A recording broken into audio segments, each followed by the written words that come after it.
So yesterday there was an update for the Bedrock edition of the game, and I noticed in the changelogs this little feature: slime blocks and honey blocks no longer stick to each other when interacting through piston mechanics. Now absolutely everyone wants this, and version parity is something Mojang are aiming for with the different versions of Minecraft. And so I'm pleased to say that Minecraft Snapshot 19w42a is out, and by popular demand this snapshot makes honey blocks and slime blocks no longer stick together. Show us your coolest contraptions. So what do I have to show you with this new feature? Well, not a lot. Look at my feet. I discovered this bug. That was about the most productive thing that I've done in the last 10 minutes. You see, I can't really get my head around these flying machines and the practical applications of what this change means, but I can demonstrate it to you. The honey block doesn't stick to the slime block, and the slime block doesn't stick to the honey block. Now, what I think is really interesting about this is when we try and move the other blocks, things that are stuck to them will get moved along as well. So the slime blocks aren't even touching that redstone block over there, yet it has the ability to move it all the way across. And just to show you, the same works in reverse as well. And I'm sure that the redstone geniuses in this wonderful Minecraft community are going to be able to do amazing things with this change. Now, there is plenty to talk about in this snapshot, but I would like to bring you up to speed with some discoveries about the honey block that I didn't cover in my last video. There's so many properties about this unique block that I didn't get around to everything, and since learned that redstone signals can't be passed through it, which means it can't be a direct replacement for slime blocks, and therefore flying machines may need to be different. You also can't place things like levers or repeaters on the side of the honey block or attach to it in any way at all, because it's not considered as a full block. Now, we saw some of the properties it had with the player being able to slide down the side of it. This applies to any entities though, and so you can actually throw items onto it and watch them slide down, and they have this strange effect where they sort of preserve like an angle of momentum and slide off the side as well, but it is interesting nonetheless. And this also works with other entities as well. So if we put an item and a creeper on here, you can see that they stay stuck to the honey block. Now, because they're not a full block, this means we can put an item on top of it, and a hopper down below can actually pick it up and move it into an item container. So here's something to get your mind ticking over. We can move that across, and then the hopper picks it up and it goes into the chest over here. Now, again, it's not a full block on all sides, so this means that you can align it technically over onto the next block. And if we just throw it into the water here, you'll see it goes across and then it disappears. Now, why does it do that? Because it's actually touching this block over here, which is a hopper block, and that means it gets picked up and the diamonds get put into this chest. You can also use it as a slow water stream. So if I throw in an item like this, you can see it moves across very slowly. And I compared this with soul sand, and it moves about the same speed, but the problem with this block is when you have a water source on top, it'll send items flying up into the sky. So here's something really cool I saw on Reddit. You can use these to capture mobs. Now, as we saw last time, the player can't jump out of there, and that applies to other entities as well. So you can just set up some little pits like this, and animals will eventually wander in there, and then they won't be able to get out again. Now, if you do this with a 1x1 hole, you can put a ridiculous amount of entities inside of it, and the entity cramming game rule doesn't appear to be applied. You can also then jump into them and have them push you off to the side, which is kind of fun, but probably not very useful. Now let's get to the 19w42a stuff. As you can see, there are a ton of bug fixes, and some of these you might actually consider features. But first of all, we're going to look at the bug fixes which affect the honey block. So the sticky effect of the honey block wasn't applied to all mobs correctly. The rideables, the different types of horses, and the pig, you can easily just get on top of it and then use the jump effect to get out of the pen. That's supposed to have been corrected, and while I was testing it a moment ago, I wasn't able to, but now I can again, so maybe that's not been implemented properly. I'm not quite sure what's going on there. Another group of mobs that could hop out of here were the Trader Llama, the Iron Golem, the Ravager, and also the Enderman. Now, ever since I've been putting Enderman into this pen, one thing I've noticed is that they've never teleported out, so I'm going to keep my eye on that while I'm recording this video and see if they're able to teleport away from the honey block. So aquatic mobs like guardians and dolphins consider themselves stranded when they're out of water. Apparently this was patched. We just saw the dolphin get out of here though. And the other fish like cod and tropical, when stranded out of water, would have been able to sort of hop their way out of the pen, but no more.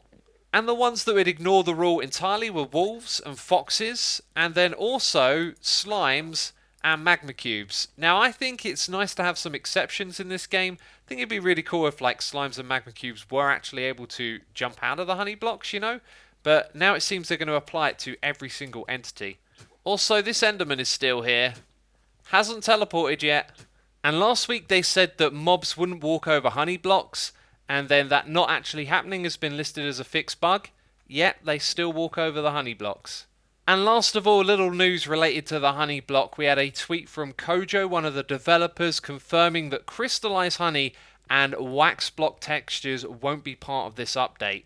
And to jog your memory, these were just texture files found inside of the game. We showed them off in a previous Snapshot video. They weren't actually a part of the game. They were just sort of sitting inside of the game files. So in this update, the dispenser has been blessed with a new feature, the ability to dispense armor stands. That is really cool. I believe this has been possible on other editions of the game for some time. Can it also dispense one in front of another one? Are there now multiple ones in this position?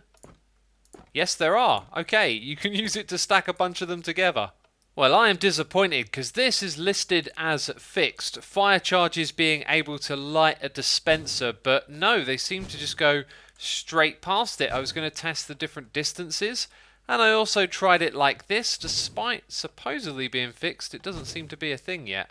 Here's another one for the dispenser. If you're in creative mode and you're using villager eggs, the dispenser will now respect what biome the villager is in. So you can see this one over here is the default skin because we're in a forest, and this one gets the swamp skin.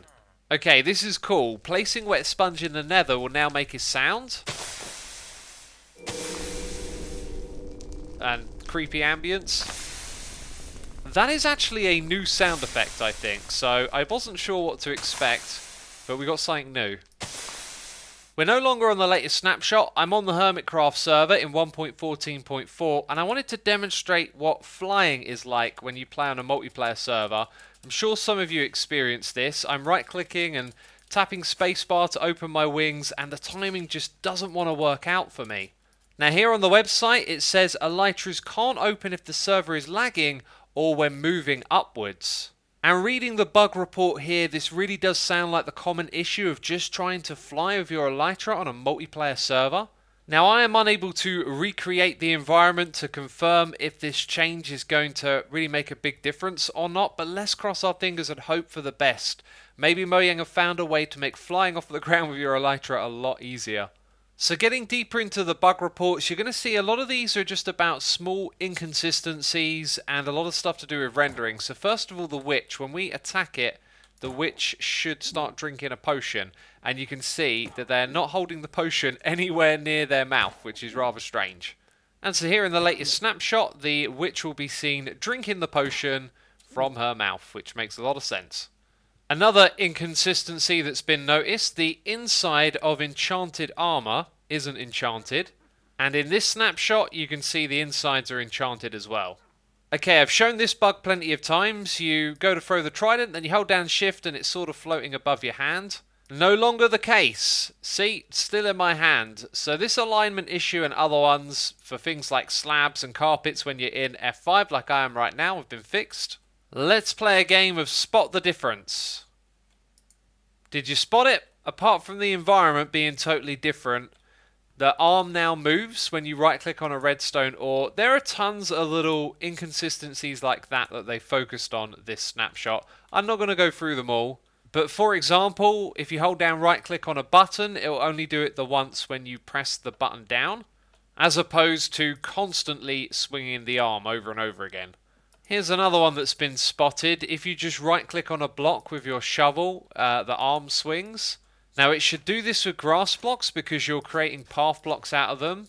And now I'm right clicking and there is no swinging. So shearing sheep didn't create an animation with the arm. You can see it doesn't swing. I think you get the point. Loads of these arm animations have been cleared up.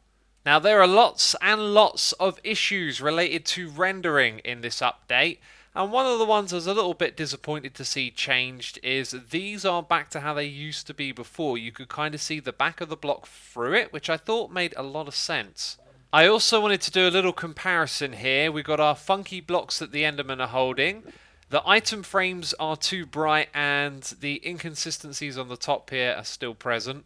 And then here in the latest snapshot, still some issues with these blocks. The item frames are looking better. These are better too, and I think they fixed the mushroom cow as well. Okay, remember that Enderman? I think it managed to place down a gravel block here, then pick one out from that spot and escape. So I put one in a hole like this, and it hasn't budged since. I've also put one up there, and this guy hasn't gone anywhere yet either.